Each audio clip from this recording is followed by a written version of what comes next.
Dalam konteks Konferensi Meja Bundar tahun 1949, perbedaan makna antara pengakuan de facto dan de jure sangat krusial karena berkaitan dengan status kedaulatan Indonesia di mata Belanda dan dunia. Yang pertama, pengakuan de facto atau berdasarkan fakta lapangan.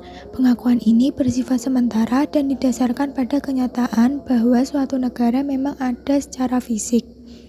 Dalam Konferensi Meja Bundar, Belanda mengakui bahwa Republik Indonesia secara nyata memiliki wilayah, rakyat, dan tentara yang menguasai daerah tertentu, terutama wilayah Jawa, Sumatera, dan Madura. Namun, Belanda tidak memberikan hak penuh dalam hukum internasional karena Indonesia belum bisa menjalin hubungan diplomatik formal yang sah dengan semua negara atau masuk ke organisasi internasional secara penuh. Sebelum adanya Konferensi Meja Bundar, Belanda hanya mau memberikan pengakuan de facto melalui Perjanjian Renville dan Perjanjian Linggarjati. Perjanjian Renville diadakan 17 Januari 1948.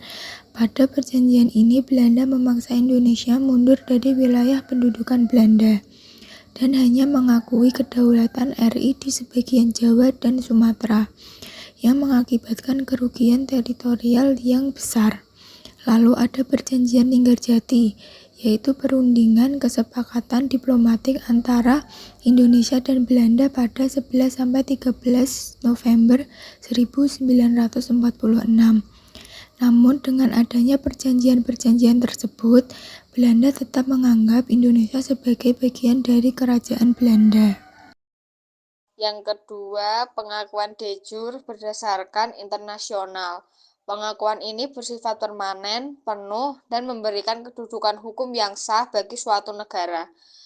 Melalui penandatanganan hasil KMB pada 27 Desember 1949, Belanda memberikan pengakuan de jure kepada Republik Indonesia Serikat.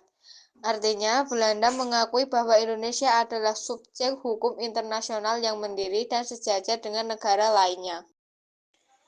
Yang menyebabkan A. Berakhirnya kekuasaan kolonial Belanda secara sah. B. Mendapatkan kedaulatan penuh atas wilayahnya, kecuali Papua Barat yang saat itu masih tertunda. C. Indonesia bisa memiliki paspor sendiri, menjalin perjanjian internasional, dan diakui oleh PBB atau Perserikatan Bangsa-Bangsa sebagai anggota pada tahun 1950. Meskipun Belanda memberikan pengakuan de jure pada 27 Desember 1949, Indonesia tetap bersikeras bahwa kemerdekaan yang sah secara moral dan hukum nasional adalah 17 Agustus 1945.